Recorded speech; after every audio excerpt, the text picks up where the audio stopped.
आज मैं आपको एक ऐसा ब्रह्मास्त्र देने वाला हूं।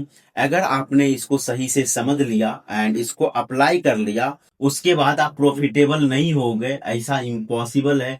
क्योंकि कुछ चीजें नॉन निगोशिएबल होती है। अगर आप वो चीज करोगे, यूनिवर्सल होती है। जैसे आप हार्डवर्क करोगे तो 99% चांस है कि आप प्रॉफिटेबल होगे ही। तो अगर आपने इस क्वाड्रेंट को मास्टर कर लिया एंड इसको समझ लिया, इसको अप्लाई कर लिया, तो चांसेस है ही नहीं कि आप लॉस मेकिंग ट्रेडर रहोगे। आपको प्रॉफिटेबल होने से कोई नहीं रोक सकता है। क्योंकि मेरे को याद है, जिस दिन से मैंने इसको अप्लाई करना चालू किया, इसको हम लोग बोलते हैं ट्रेड आउटकम क्वाड्रेंट। इसको जिस दिन से मैंने समझा एंड जिस दिन से मैंने इसको अप्लाई किया है, एक वो दिन था, एक आज का दिन है। मैंने कभी भी उस दिन के बाद बड़ा लॉस नहीं किया एंड मेरी ट्रेडिंग कंप्लीटली चेंज हो गई है। तो ये ट्रेड क्वाड्रेंट को समझने से पहले एक बार आज के मार्केट को समझ लेते हैं। क्योंकि आज की वीडियो एक्चुअली हमारी ना टेक्निकल से ज्यादा साइकोलॉजिकल है। तो ये काफी इंपॉर्टेंट वीडियो है, काफी वैल्यूएबल वीडियो है। ये 10 मिनट अगर आप ध्यान से दे दोगे ना एंड इस चीजों को अगर आप समझ जाओगे, आप ट्रेडिंग में काफी सालों से जो स्ट्रगल कर रहे हो ना, वहां से आप काफी आगे चले जाओगे एंड 70 to 80% लोगों से आप अहेड हो जाओगे, आप आगे हो जाओगे। आज के एक बार मार्केट को समझ लेते हैं। इस तरह के मार्केट में ना आप कभी भी पैसे नहीं बना सकते हो, इम्पॉसिबल है पैसा बनाना। आपके पास कोई भी मैजिक स्ट्रेटजी हो, आप पैसे नहीं बना सकते हो। निफ्टी 70 पॉइंट में सारा दिन स्पेंड कर दिए, देख रहे हो। सिर्फ लास्ट के अगर फ्यू मिनट्स को छोड़ देना तो 70 पॉइंट में पूरा दिन निफ्टी ने निकाला है। एंड बैंक निफ्टी में 300 पॉइंट एंड सेंसेक्स में 250 पॉइंट। 250 पॉइंट का तो मेरा टारगेट होता है जनरल डे में। तो इस तरह के मार्केट में काफी ऑप्शन बायर्स परेशान होते हैं एंड 5 दिन का, 6 दिन का, पूरे वीकली का प्रॉफिट खत्म कर देते हैं। इस तरह के मार्केट में काफी बड़े लॉस करते हैं। एंड ये आपको क्या लगता है कोइंसिडेंट है? नहीं, ये चीजें जानबूझ के प्लान की जाती है मार्केट में, मार्केट मेकर्स के द्वारा।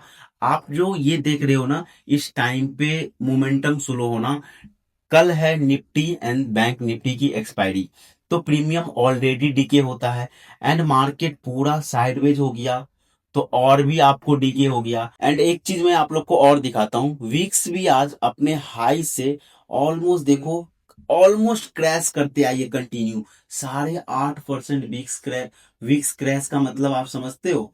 आपका अगर आप प्रीमियम लोगे, 1 से 2% आपने जहां लिया वहां से अगर वीक्स क्रैश कर जाती है ना, तो आपको काफी ज्यादा लॉस लगने लगता है। यहाँ पे आप देखो, ये हमारा मॉर्निंग का चार्ट है। मॉर्निंग से कंटिन्यू वीक्स क्रैश कराई जा रही है, ठीक है। 8.5%, इतना में तो आपका प्रीमियम ऐसे ही खत्म हो जाएगा, समझ रहे हो। ऊपर से कल है एक्सपायरी, तो प्रीमियम डीके इस टाइम पे और भी ज्यादा फास्ट होता है। तो मार्केट प्लान करती है, प्रॉपर प्लानिंग होता है मार्केट में कि रिटेलर को कैसे बर्बाद किया जाए। अगर आप साइकोलॉजिकली फिट नहीं हो, आपका डिसिप्लिन स्ट्रांग नहीं है, तो आप काफी लॉस करोगे मार्केट में इस तरह के दिन में। क्योंकि सारी चीजें आपके अगेंस्ट होगी एक ही टाइम पे। एक तो मार्केट में मोमेंटम नहीं, ऊपर से एक्सपायरी का एक दिन पहले का प्रीमियम एंड वीक्स 8.5% क्रैश कर जाना, ये तीनों चीजें कोइंसिडेंट नहीं है, ये चीजें प्लानिंग होती है मार्केट में। ताकि आपने अगर लास्ट के 5-6 दिनों में कुछ पैसे बना भी लिए हो गलती से, तो ये सारे प्रॉफिट आप एक ही दिन में यहाँ पे दे के चले जाओ। तो इसलिए हमें समझना होगा, ये जो मैंने आपको बताया ना, ट्रेड आउटकम का जो ये क्वाड्रेंट है, इसको हमें समझना होगा। इस चीजों को अगर आप मास्टर कर लोगे, आपको प्रॉफिटेबल होने से कोई नहीं रोक सकता। क्योंकि आपको प्रॉफिटेबल होने से क्या चीजें रोक रही है?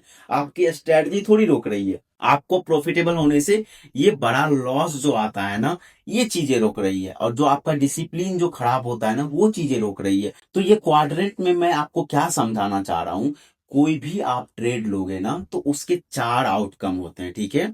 या तो आप स्मॉल लॉस कर सकते हो, या फिर आप स्मॉल प्रॉफिट कर सकते हो, या फिर आप बिग लॉस कर सकते हो, या फिर बिग प्रॉफिट कर सकते हो, ठीक है।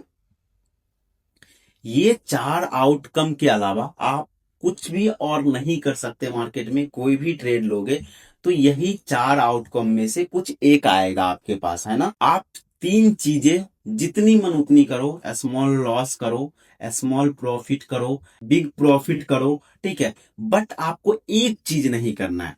बिग लॉस वाला क्वाड्रेंट को अगर आपने बचा लिया एंड इसको अगर आपने अप्लाई करना चालू कर दिया अभी से, कल से ट्रेडिंग में, कि कुछ भी हो जाए आपको बिग लॉस वाले क्वाड्रेंट में नहीं इंटर करना है। ये करो कोई बात नहीं, ये करो कोई बात नहीं, ये करो बहुत अच्छी बात है। अगर आपने इसको बचा लिया, ये चीजें सिर्फ अप्लाई कर ली, आप 70 to 80% ट्रेडर से ऑलरेडी अहेड हो जाओगे। आपको क्यों नहीं समझ में आता है? आपकी स्ट्रेटजी आपकी प्रॉब्लम नहीं है, आपका साइकोलॉजी, आपका डिसिप्लिन ही आपका प्रॉब्लम है। जिस दिन आप ये चीज समझ जाओगे, जिस दिन मैंने ये चीजों को समझा, ये मैं आपको बहुत लाइटली समझा दे रहा हूं बट ये इतनी डीपली चीज है ना, जिस दिन से मैंने इसको समझा आज तक मैंने उसके बाद बड़ा लॉस नहीं किया है। एंड वहीं से मेरा ट्रेडिंग ना यू टर्न हो गया एंड मैं प्रॉफिटेबल हो गया।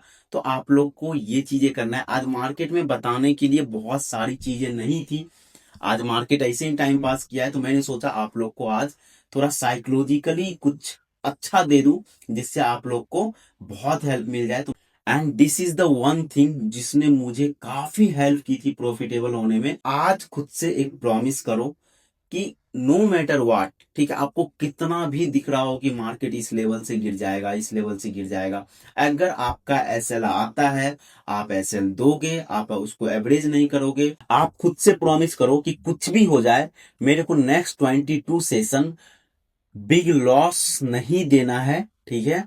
बाकी ये चीजें कर सकता हूँ, ये चीज कर सकता हूँ, ये चीजें कर सकता हूँ, बिग लॉस नहीं करूंगा।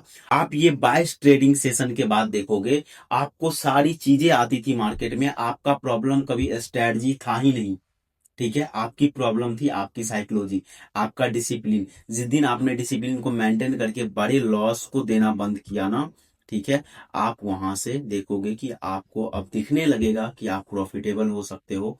आप अगले 2-3 महीने में फोड़ सकते हो। बहुत ज्यादा पैसा इनिशियली नहीं बनेगा बट आप बहुत अच्छा करने लगोगे, अभी से बहुत अच्छा करने लगोगे। उसके बाद फिर कंटिन्यू अगर इस चीज को मास्टर कर लेते हो, ये बिग लॉस वाले चीज को अगर संभाल लेते हो, नेक्स्ट 6 महीने में आप फोड़ दोगे। बहुत ज्यादा टाइम नहीं लगता है, एक बार ट्रेडिंग में चीजों को समझ गए बहुत ज्यादा टाइम नहीं लगता है पैसे बनाने में। बस चीजों को एक बार क्रैक कर लो, उसको अप्लाई कर लो। तो ये चीजों को फॉलो करो। एंड एसएल हंटिंग का पार्ट 6 मैंने बना दिया है, इन स्क्रीन पे आएगा, आप वहां से देख लेना। क्योंकि मार्केट बंद हो चुकी है तो मैं आप लोगों के लिए प्री मार्केट एनालिसिस भी अभी ही दे देता हूं। कल आप लोग इसको देख के अच्छे से ट्रेड कर सकते हो। कल क्या करेंगे हम लोग, Nifty, bank Nifty and Sensex में इसको समझ लेते हैं। यहां तक तो हम लोग सारे रिटेलर जितने थे सारे कंफ्यूज ही रहे होंगे, किसी ने बाय नहीं किया होगा। उसके बाद जो लास्ट में मोमेंटम आई है ना, यहाँ पे कोई रिटेलर बाई करके नहीं गया होगा, ये रिटेलर का बाइंग नहीं है, ठीक है। तो मार्केट में हम लोग क्या करेंगे ना, इसी मोमेंटम को कल कंटिन्यू करेंगे। क्योंकि यहाँ पे रिटेलर बायर्स नहीं है तो मार्केट कंटिन्यू ऊपर जा सकती है, और जो नीचे के बायर्स होंगे वो ऑलरेडी बहुत अच्छे प्रॉफिट में बैठे होंगे, इसे टारगेट कर नहीं सकते। तो कल का क्या प्लान रखेंगे, अगर मार्केट फ्लैट ओपन होती है या गैप अप ओपन होती है तो हम लोग मार्केट के साथ ही चलेंगे, बाइंग साइड का ही पोजीशन बनाएंगे। बट एक चीज हमेशा याद रखना, फ्लैट ओपन हो भी तो भी एक बार हम लोग वेट करेंगे कि सेलर्स ट्रैप हो जाए। सेलर्स ट्रैप होंगे, सपोज सेलर्स कैसे ट्रैप होते हैं कैसे पता चलेगा, किसी साइकोलॉजिकल लेवल से रेजिस्टेंस लेगा, है ना, गैप डाउन के नीचे जाके फिर ऊपर जाने लगे, समझ रहे हो, तो सेलर्स के ट्रैप होने का वेट करना। एंड अगर छोटी मोटी गैप डाउन भी होती है, छोटी मोटी गैप डाउन का मतलब 250 से 300 के बीच में अगर हमें गैप डाउन मिलता है, इससे बड़ी 300 से ज्यादा बड़ा गैप डाउन होगा ना तो थोड़ा वेट करेंगे। अगर 300 तक भी गैप डाउन मिलता है तो भी हम लोग रिवर्सल का प्लान करके बाइंग का ही प्लान करेंगे तीनों इंडाइसेस में। बट एक चीज हमेशा याद रखना, बाइंग करने से पहले सेलर्स के ट्रैप होने का वेट करना। सेलर्स कैसे ट्रैप होते हैं वो मैंने आप लोग को बता दिया है। किसी साइकोलॉजिकल लेवल का वेट करो कि मार्केट किसी साइकोलॉजिकल लेवल से रेजिस्टेंस ले रही है या प्रीवियस डे का हाई से रेजिस्टेंस ले रही है, कोई भी गैप को ब्रेक डाउन देके फिर ऊपर जाने का कोशिश कर रही है ना, तो जहां पे भी सेलर्स इनवाइट हो उसके बाद रिवर्सल का प्लान करके हम लोग बाइंग का प्लान करेंगे। एंड आपको चैलेंज लेना है आज से 22 ट्रेड्स का, कुछ भी हो जाए बड़ा लॉस नहीं डालोगे। किसी भी सिचुएशन में, किसी भी सर्कमस्टांसेज में आप अपने ट्रेडिंग में बहुत चेंजेस देखोगे। हो सकता है कि आप लोग बहुत जल्दी प्रॉफिटेबल होके बहुत अच्छा पैसा भी बनाने लगो। एंड एसएल हंटिंग का पार्ट 6 मैंने डाल दिया, इन स्क्रीन पे आ रहा होगा, वहां से आप लोग उसको देख लेना।